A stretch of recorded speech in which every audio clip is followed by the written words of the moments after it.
करना और इज्जो नियाज से उनके आगे झुके रहो और उनके हक में दुआ करो कि ऐ परवरदिगार, जैसा इन्होंने मुझे बचपन में शफकत से परवरिश किया है, तू भी इनके हाल पर रहमत फरमा। जो कुछ तुम्हारे दिलों में है तुम्हारा परवरदिगार उससे बखूबी वाकिफ है।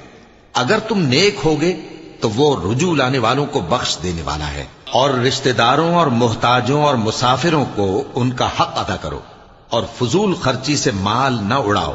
कि फजूल खर्ची करने वाले तो शैतान के भाई हैं और शैतान अपने परवरदिगार की नेमतों का कुफरान करने वाला यानी नाशुक्रा है। और अगर तुम अपने परवरदिगार की रहमत यानी फराख दस्ती के इंतजार में, जिसकी तुम्हें उम्मीद हो, इन मुस्तहिकीन की तरफ तवज्जो न कर सको तो इनसे नरमी से बात कह दिया करो और अपने हाथ को न तो गर्दन से बंधा हुआ यानी बहुत तंग कर लो कि किसी को कुछ दो ही नहीं, और न बिल्कुल खोल ही दो कि सभी कुछ दे डालो, और अंजाम ये हो कि मलामत ज़दा